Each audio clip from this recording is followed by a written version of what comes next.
13వ తారీఖు చిలమలగొండ పేరుతోని కృష్ణా నదిలో ఉన్నటువంటి తెలంగాణ నీటి హక్కుల పరిరక్షణకై శ్రీశైలం కానివ్వండి, నాగార్జునసాగర్ డ్యామ్ నిర్వహణకు సంబంధించి, నీటి పంపకానికి సంబంధించి ఆ నిర్వహణను కేఆర్ఎంబీకి అప్పచెప్పడం అనేటువంటిది ఈ రాష్ట్ర ప్రభుత్వం, ఈ తెలివిలేని ముఖ్యమంత్రి చేసినటువంటి పనికి మాలిన చర్య. కాబట్టి మా రైతాంగానికి నష్టం జరుగుతుందని చెప్పేసి నిరసిస్తూ చేపట్టినటువంటి చెలో నల్గొండ కార్యక్రమం.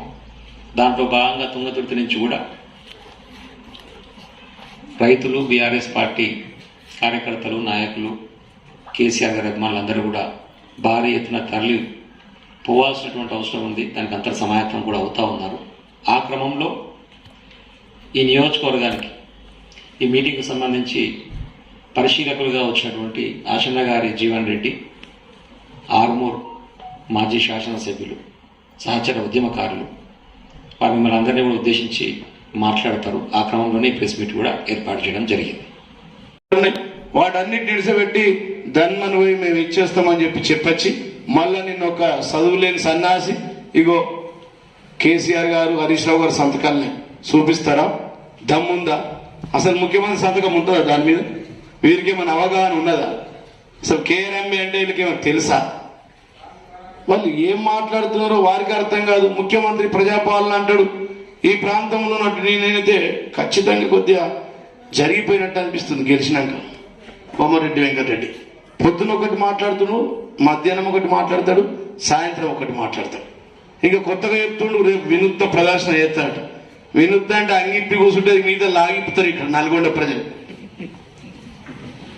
మార్పు కావాలంటే బ్రహ్మాండమైన మార్పు వస్తుంది. మా మీడియా మిత్రులకు ప్రెస్ మీట్ మాట్లాడే లోపల 3 సార్లు కరెంటు పోతుంది. మేము సన్నాహగా మీటింగ్లు చేస్తే ఏ ప్రాంతం, నిన్నగాక మొన్న ఆరుమూరులో చేసినాం. మేము మీటింగ్ మాట్లాడే లోపు 4 సార్లు కరెంటు పోయింది. రోజుకు 4 గంటలు కరెంటు పోతా ఉన్నది, వస్తూ ఉన్నది.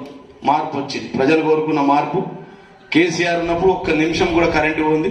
24 గంటలు ఇచ్చిన దమ్మున ముఖ్యమంత్రి, మా ముఖ్యమంత్రి కేసీఆర్ గారు అయితే ఈ ముఖ్యమంత్రి హయాంలో మార్పు వచ్చింది. కరెంటు పోతుంది. నాగార్జున సాగర్ డ్యామ్ మీద కేంద్ర బలగాలు వచ్చినాయి. ఈ ప్రాంతంలో జరగాల్సిన పనులన్నీ ఆగిపోయినాయి. గౌరవ ముఖ్యమంత్రి గారు ఇచ్చిన SDF నిధులన్నీ ఆగిపోయినాయి. ఎక్కడ కూడా ఒక పని జరుగుతలేదు. ఏ ఆఫీసులో కూడా ఒక ఫైల్ ముందరకు పోవట్లేదు. ఇవాళ వాళ్ళు ఇచ్చినటువంటి 6 గ్యారెంటీలు అమలు ఒక్కటి కూడా లేదు. 2 పెట్టిర్రు, అది ఫ్రీ బస్సు, అవే టైర్లు, అవే బస్సులు, ఎక్కిన బస్సులో గుద్దుకోరు. ఆడోళ్ళు ఎట్టంటే తిరిగారు. వాళ్ళ ఎన్నికలు పట్టుకొని గుద్దుకుంటూ మీడియా మిత్రులు చూస్తూ ఉన్నారు. దాంట్లో రూపాయి వచ్చేది లేదు, పోయేది లేదు. ఆల్రెడీ దాని మీద ఖర్చు లేదు, దానికి బడ్జెట్ లేదు. ఈ 6 గ్యారెంటీలు 420 కాంగ్రెస్ బుక్ ఉండే మా దగ్గర, మర్చిపోయిన తీసుకొచ్చి 420 హామీలు ఇచ్చింది. ఆ హామీలలో 6 గ్యారెంటీలు అమలు చేస్తారు.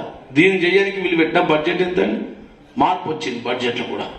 మేము 2,90,000 పైచీలకు మేము పెడితే 2,70 వీళ్ళు పెట్టారు. అక్కడ కూడా మార్పు వచ్చింది. కరెంటులో మార్పు వచ్చింది. రైతు బంధుకు రామ్ అక్కడ కూడా మార్పు వచ్చింది. 3 ఎకరాలు ఎత్తాం, 2 ఎకరాలు ఎత్తాం, 1 ఎకరం ఎత్తాం. ఒక దగ్గర 100 రూపాయలు వేస్తా ఉన్నాం. మతి స్థిమితం లేదు, సబ్జెక్టు లేదు, ఐడియా లేదు. రెవెన్యూ తగ్గిపోయింది, పూర్తిగా పడిపోయింది. 27% ఉన్నటువంటి రిజిస్ట్రేషన్ ఛార్జ్ ఇతర ఏవైతే ఉన్నాయో అన్నిట్లలో రెవెన్యూ పూర్తిగా పడిపోయింది. అలా తెలివిలేని పాలన. పొద్దున్న లేస్తే కిషోర్ గారి మీద మాట్లాడడం, జీవన్ రెడ్డి అరే మేము చేతనైంది మేము చేసినాం, మీరు చేయండి. రైతు బంధులో కూడా మార్పు వచ్చింది. రైతు బంధుకు రామ్, దళిత బంధుకు జైకి. దళిత బంధులో కూడా దేనికి బడ్జెట్ కేటాయింపులు లేవు, దేనికి లేవు.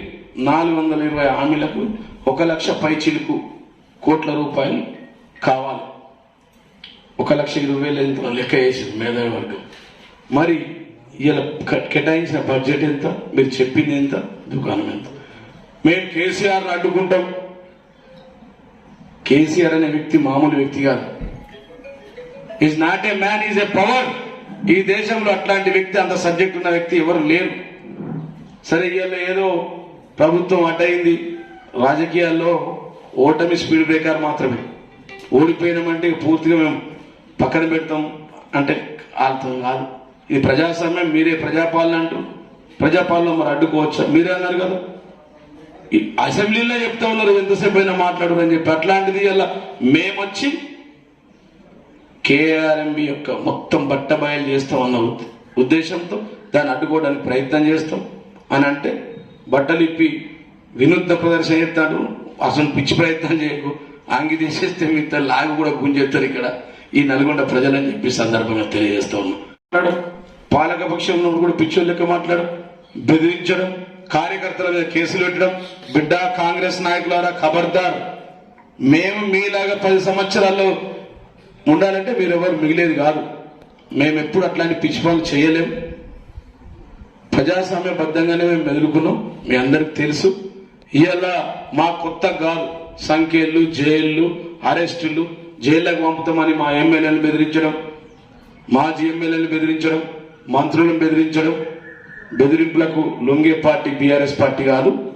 మీలాగా మాది బీఆర్ఎస్ పార్టీ ఒక ఫైటర్స్ పార్టీ, కాంగ్రెస్ పార్టీ ఒక లూటర్స్ పార్టీ, ఒక లోఫర్స్ పార్టీ అని చెప్పి సందర్భాన్ని తెలియజేస్తాం. కాబట్టి ఇప్పుడు మళ్ళా మన నియోజకవర్గం నుంచి పెద్ద ఎత్తున తరలి వస్తూ ఉన్నారు. 13వ తారీఖు నాడు మేము అన్ని మండలాలు, 9 మండలాలు, 2 మున్సిపాలిటీలు కూడా ఎక్కడికక్కడ ప్రజలు స్వచ్ఛందంగా తరలి వస్తున్నారు. బాధలు తెలుస్తూ ఉన్నాయి, కడుపు నొప్పి అవుతా ఉన్నది రైతు బంధు వల్లే. ఇలా రైతులు కళ్ళాలలో పని చేసుకోవాలంటే, పొలాలలో పని చేసుకోవాలంటే, పసుపు దొవ్వుకోవాలంటే, వరి చేనులకు వేయాలంటే సొంత డబ్బులతో పనులు చేసుకున్నటువంటి మొదటి సంవత్సరం గడిచిన 9-10 సంవత్సరాల్లో వరుస పెట్టి టైంకు పెట్టుబడి అందే విధంగా ఇచ్చినటువంటి ప్రభుత్వం గత ప్రభుత్వం, గౌరవ ముఖ్యమంత్రి కేసీఆర్ గారు. ఇవాళ మీకు ఆ పనే లేదు. ప్రతి ఒక్క రైతు తన సొంత జేబు నుంచి పెట్టుకున్న ఆక్రోశంతో అవుతుంది. కాబట్టి రైతుల కోసం పేగులు తెగంతారు కొట్లాడే పార్టీ బీఆర్ఎస్ పార్టీ.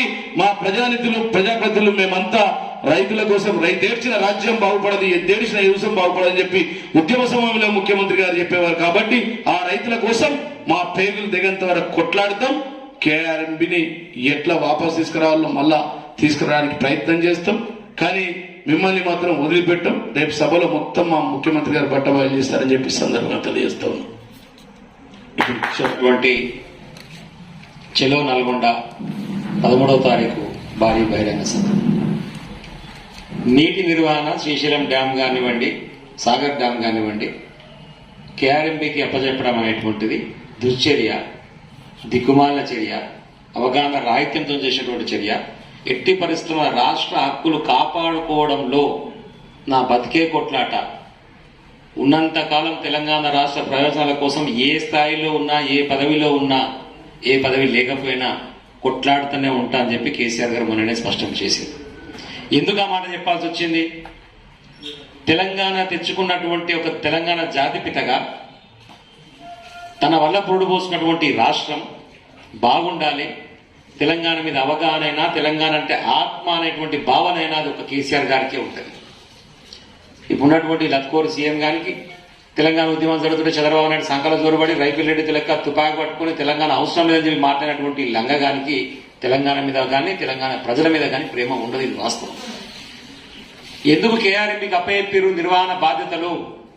9 సంవత్సరాలు మా మెడ మీద కత్తి పెట్టి అప్పచెప్పరా అని చెప్పేసి బెదిరిస్తే కూడా నీ ఇష్టం వచ్చింది చేసుకో, మా నిర్వహణ మేము చేసుకుంటాం, కేఆర్ఎంబికి అప్పచెప్పమని చెప్పి కేసీఆర్ గారు తిరస్కరించి చివరికి ఒకనొక దశల గజేంద్ర సింగ్ షెకావత్ అని చెప్పి అప్పుడు ఇరిగేషన్ మంత్రి, ఇప్పుడు కూడా ఆయనే ఉన్నట్టున్నాడు, అవసరమైతే ఇంపోజ్ చేస్తా గవర్నమెంట్ అంటే డిజాల్వ్ చేసేస్తా, మీ గవర్నమెంట్ రద్దు చేస్తే రాష్ట్రపతి పాలన పెడతా అని చెప్పి బెదిరించేటువంటి మాటలు మాట్లాడితే కూడా అవసరమైతే గవర్నమెంట్ రద్దు చేయగానే నేను కేఆర్ఎంబికి అప్పచెప్ప, మా నీళ్లు మాకు ఎట్లా వాడుకోవాలో తెలుసు అని చెప్పి కేసీఆర్ గారు అంత కమిట్మెంట్తోనే, అంత అవగాహనతోనే, అంత నేర్పుతోనే, అంత సమర్థతతోనే కేసీఆర్ గారు నడపగలుగుతాం.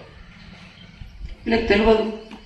ఇరిగేషన్ మీద ప్రజెంటేషన్ ఇచ్చి కాళేశ్వరం ఎట్లు ఉపయోగపడుతుందో చెప్తాం రా అని చెప్పిన తర్వాత మాట్లాడమని చెప్పేసి అంటే ఉత్తమ్ కుమార్ నేను ప్రిపేర్ అయ్యి రాలే అన్నాడు.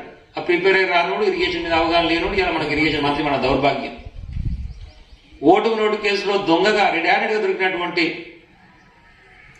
రేవంత్ రెడ్డి అనేటోడు మనకి ఇలా ముఖ్యమంత్రి, ఇంకా దౌర్భాగ్యం.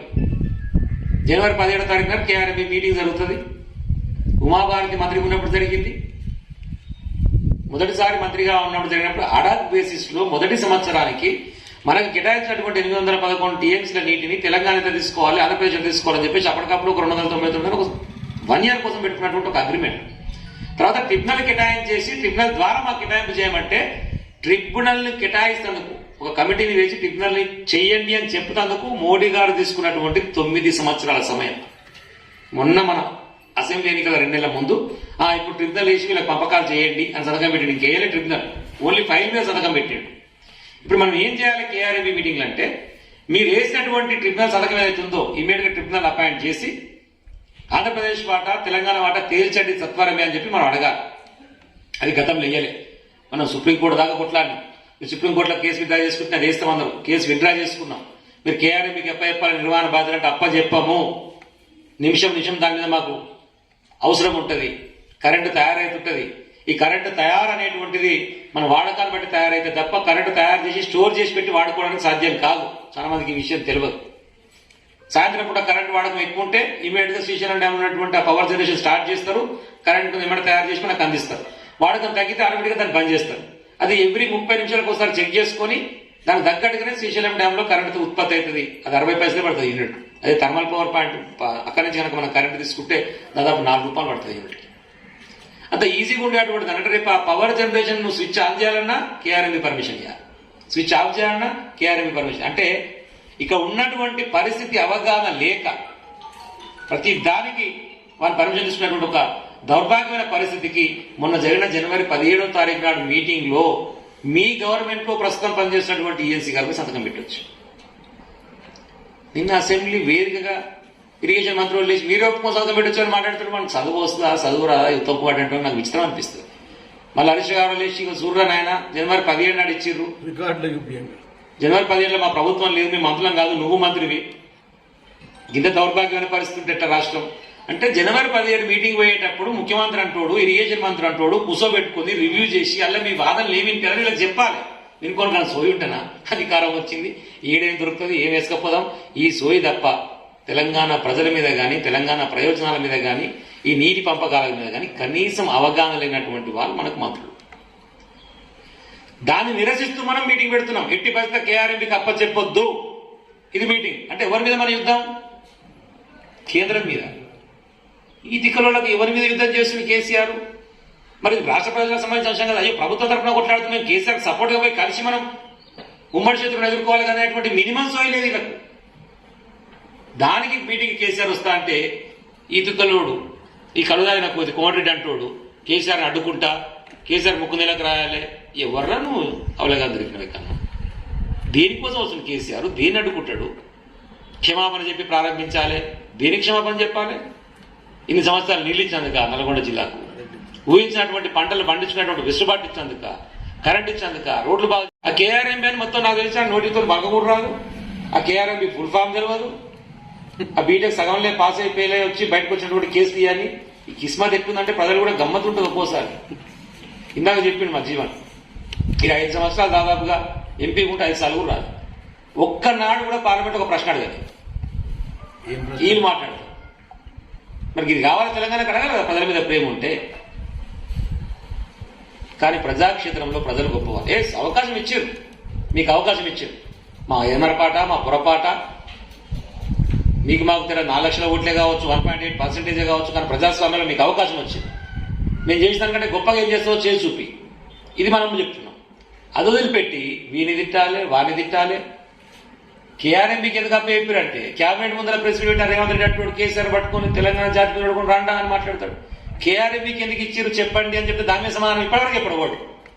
అందుకే నేను నిన్నే చెప్పిన, అరే చేతగానటువంటి హామీలు ఇచ్చి 9వ తారీఖుకి రుణమాఫీ చేస్తా, ఫస్ట్ నెల నుంచి 4,000 ఇస్తా అని చెప్పేసి మాటలు మాట్లాడి అవి సాధించడం రండవుతారా. కాబట్టి రేవంత్ రెడ్డి నువ్వు రా రండవు అని చెప్పిన. ఇప్పటి నుంచి ఆ పేరు కూడా మార్చేద్దాం. త్రిపులార్ అనగానే వీడియో గుర్తు కావాలి. రండ రేవంత్ రెడ్డి. త్రిపులార్ అంటే రండ రేవంత్ రెడ్డి అని పేరు. అది ఇప్పటి నుంచి చేతగానప్పుడు అలవిగానే హామీలు ఇచ్చి అధికారం రావడం కోసం ఇష్టం వచ్చినట్టు మాట్లాడి ఇది సమంజసమైనటువంటి చర్య కాదు. కాబట్టే కేసీఆర్ గారి ఆరోగ్యం సహకరించకపోయినా పేగుల దగ్గర దాకా కొట్లాడే అవసరం ప్రజల కోసం ప్రజల మధ్యనే పానమైన ఇష్టపెడతా కానీ కాంప్రమైజ్ కాను. కేఆర్ఎంబీకి అప్పచెప్పటాన్ని నేను ఒప్పుకోను. దాన్ని నిరసిస్తూ మన కార్యక్రమాన్ని చేయాల్సిందే, నేనే వస్తా అని చెప్పేసి ఎల్లుండి కార్యక్రమాన్ని తీసుకున్నాం.